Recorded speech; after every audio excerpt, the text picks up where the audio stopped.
the organization of human life, its systems of communication and systems of control are extended more and more and more in just the same way, for example, that by assimilating the minerals out of the soil and the rays out of the sunlight, a plant like a fern grows and grows and grows and extends its form. And in this way, its organization prevails. Now then, you see, if you take this task of what we call the conquest of nature,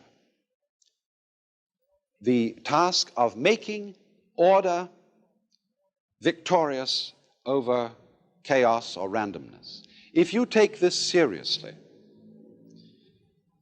you will look upon it as warfare.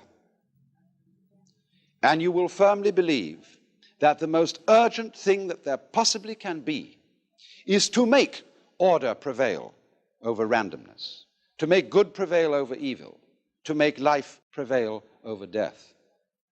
And we find that when we are in a contest of this kind, a serious warfare game of this kind, and we take it seriously, we are involved in it in a very deep and bitter sense. Now, the difference of Buddhism from science as a form of knowledge is that in Buddhism, it would be said that this view of things, this view of the task of life as making order triumph over disorder, leaves something out. You remember right at the beginning, I made some importance of a Sanskrit word which is fundamental in Buddhism, avidya. Avidya, which meant, a means non, vidya, knowing. Non-knowing or ignorance, or better, ignorance. Ignorance, in other words, leaving something out of account. And I want to use a familiar illustration to show in what way we ignore. You see here a figure which is apparently, as you look at it, two faces in profile about to kiss each other. Now, if we draw back a little from those two faces, we can see on the white area in between them the form of a cup.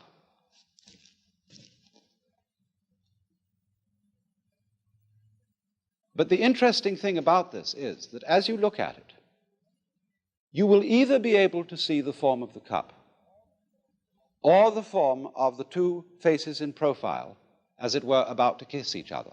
You can alternate them between them very rapidly, but you will not be able to see them both that way at the same time. In other words, either the white must be the background and the black the figure on the ground, or else the black must be the background and the white cup showing up on it. And so in this way, we are unable to see, really, we can think it. After a while, we can get accustomed to the idea that the figure and the ground, the black and the white, are mutually necessary to each other. In that figure that I showed you, you could say both the cup with the stem and the two faces are there.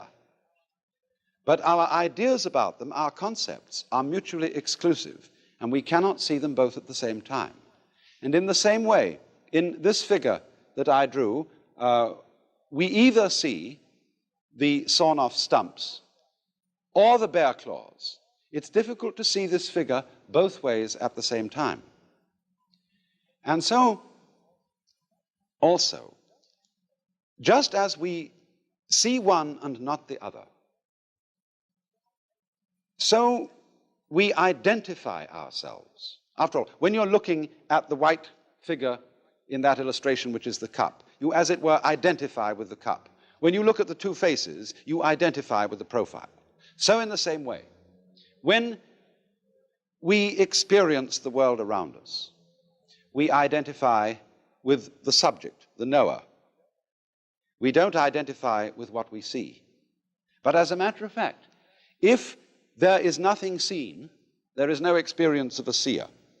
If there is no seer, there is no experience of anything seen. They both go together in the same way as the black and the white. And this idea that the yes and the no, the black and the white, the inside of a class, say we draw a square as representing fundamentally the idea of class.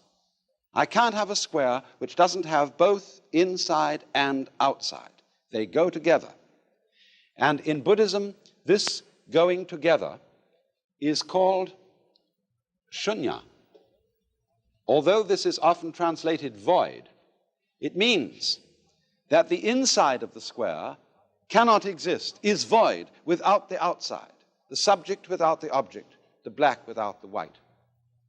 And this, of course, is represented in this fundamental Chinese figure of the yang, or the positive principle, and the yin, or the negative principle, like two fishes, constantly circulating, going round and round and round and round in the alternations of life. Now, the question is, are these two fishes involved in a fight? Is the white one eating up the black one, and the black one trying to eat up the white one? If that is the situation, then, of course, life is fundamentally nothing but a grim contest. If this one up here is the good fellow, and this one is the bad fellow, if this is order and this is chaos, then a fight goes on between them.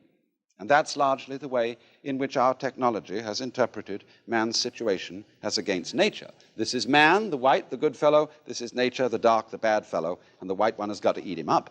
But what happens if the white fish succeeds in eating up the dark fish? The white fish disappears as well as the dark one, because the white one is only there in relation to the dark.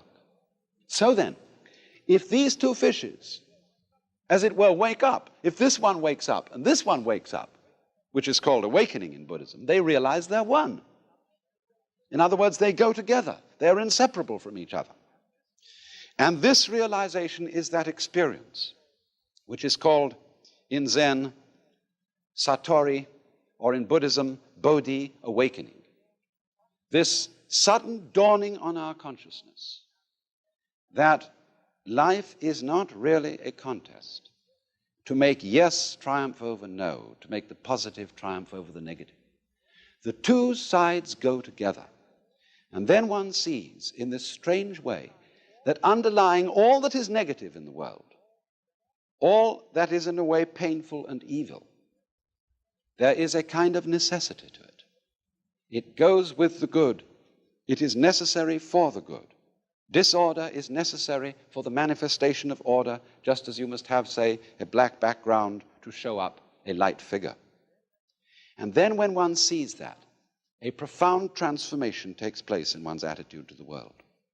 That is to say, instead of looking upon life as a contest, it becomes a dance, it becomes a game.